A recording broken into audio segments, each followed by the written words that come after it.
এখন আমরা অষ্টম শ্রেণীর কোষে দেখি 14 3-এর এক্সাইড অঙ্কটি সলিউশন করব। দেখো অঙ্কটি রয়েছে নিচে বীজগাণিতিক সংখ্যামালাগুলি গড়সাগু নির্ণয় করি। সুতরাং আমাদের এই অঙ্কটির গড়সাগু নির্ণয় করতে হবে। দেখো অঙ্কটি রয়েছে 4x² - 1, 8x³ - 1, 4x² - 4x + 1। হ্যাঁ, দেখো এখানে তিনটি রাশি রয়েছে। এই তিনটি রাশি আমাদের তিনটি রাশি গড়সাগু নির্ণয় করতে হবে। তো দেখো আমরা প্রথমত প্রথম রাশি লিখে নিচ্ছি। প্রথম রাশি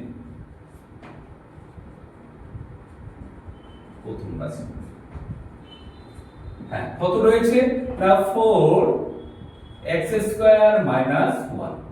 দেখো এখান থেকে আমরা কি করতে পারি, দেখো একটা সূত্র আমরা এখানে ক্রিয়েট করতে পারি।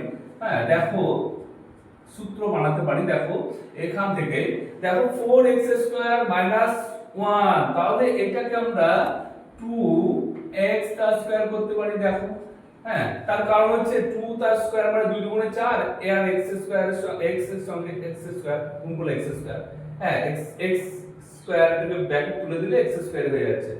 মাইনাস এখানে আমরা 1 তার স্কয়ার দিয়ে দিতে পারি। আমি একটা কথা সবসময় বলে থাকি যে 1 বলে কিন্তু সম্ভব হচ্ছে তার স্কয়ার দেওয়া। এখানে যদি 2 থাকতো আমরা দিতে পারতাম না, আবার 4 থাকলেও তো 2 তার স্কয়ার। হ্যাঁ, যেমন এটা আগে করলাম। এবার সমান দেখো, সমান দিয়ে আমরা কি করব, দেখো একটা সূত্র হয়ে গেল 2x তার স্কয়ার আর 1 তার স্কয়ার মানে a square minus b square.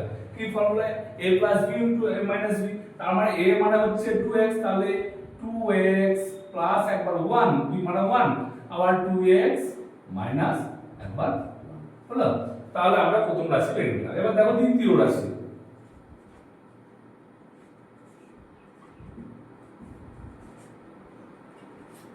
দ্বিতীয় রাশি কি রয়েছে 8x³ প্লাস হচ্ছে -1। দেখো এটি কিউ এর সূত্র হবে বলে মনে হচ্ছে, তাহলে সেই ক্ষেত্রে আমরা এরকম ভাবে লিখতে পারি যে 2x তার কিউব, তার মানে দেখো একই 2 দুগুণে 4, 4 দুগুণে 8, আর x ব্যাকে তুলে দিলে x এর সঙ্গে কিউব গুণ করে x কিউব। হ্যাঁ, মাইনাস এখানে হচ্ছে 1 তার কিউব আমরা লিখতে পারি 1 তার কিউব। 1 কে আমরা এরকম ভাবে লিখতে পারি। হ্যাঁ, তার মানে কি হলো a³ - b³ a³ - b³ এর ফর্মুলা কি ছিল a³ - b³ a³ - b³ সমান কি ছিল a minus b into a square plus ab plus b square. তো আমরা এই ফর্মুলাটা এখানে ব্যবহার করব। দেখো সমান, হ্যাঁ, ইনপুট করব। দেখো এখানে তাহলে a মাইনাস b মানে হচ্ছে 2x মাইনাস 1, তাহলে a মাইনাস b হলো। এবার a স্কয়ার মানে একবারে করে নিচ্ছি, বা যদি আমরা একবারে a স্কয়ার মানে দেখো এটা স্কয়ার মানে 2 দুগুণে 4 আর x স্কয়ার প্লাস ab মানে যদি 1 এর সঙ্গে 2x গুণ করলে 2x এ হবে, আর b স্কয়ার মানে 1 তার স্কয়ার মানে 1 তার স্কয়ার মানে 1 ই হবে। একবারে করে নিলাম আমরা। হ্যাঁ, তো দেখো এখানে হলো কত 2x 1 আর এখানে into 4x² plus 2x plus 1। দেখো দ্বিতীয় রাশি আমরা ক্যালকুলেশন করে নিলাম। এবার দেখো তৃতীয় রাশি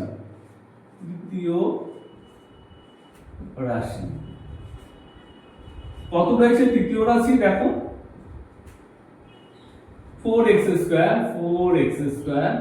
মাইনাস 4x প্লাস হচ্ছে 1। হ্যাঁ, দেখো এইটাকে আমরা কি করতে পারি, মিডল টার্ম ফ্যাক্টর বা সূত্র দুটির মধ্যে কনভার্ট করতে পারি। হ্যাঁ, দুটির সূত্রের মাধ্যমে বা আমরা উৎপাদক বিশ্লেষণের মাধ্যমে এটিকে ভেঙে নিতে পারি। তো দেখো আমরা যেহেতু এই দুটি সূত্র অ্যাপ্লাই করলাম, এখানে আমরা সূত্রই অ্যাপ্লাই করছি। দেখো এটাকে আমরা এরকম ভাবে লিখতে পারি, যেমন 2x তার স্কয়ার মাইনাস কি a square minus 2ab plus b square ভাবে ভেঙে নেব। তাহলে a স্কয়ার মাইনাস 2 সূত্রে 2ab a মানে হচ্ছে 2x, b মানে হচ্ছে 1 প্লাস হচ্ছে b স্কয়ার মানে 1 তা স্কয়ার সমান কার সূত্র একটি না a মাইনাস b হোল স্কয়ারের সূত্র। তার মানে আমরা লিখে নেব a মাইনাস b মানে 2x মাইনাস 1 তার স্কয়ার। এটাকে যদি আমরা ভেঙে নিই তাহলে 2x মাইনাস 1 হ্যাঁ ইনটু 2x মাইনাস 1। হ্যাঁ, তাহলে আমরা তিনটে রাশিকে ভেঙে নিলাম। এবার আমরা লিখব অতএব নির্ণেয় গসাগু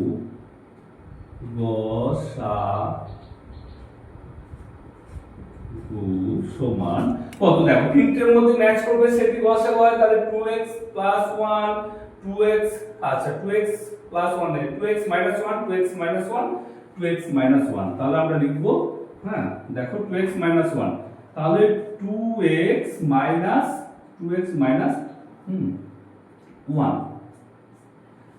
আর দেখো কোনো কিছু রয়েছে 2x, এখানে এই 4x square plus 2x plus 1 নেই কোনোটির মধ্যে, সুতরাং আমাদের এইটি অ্যান্সার হবে 2x মাইনাস 1।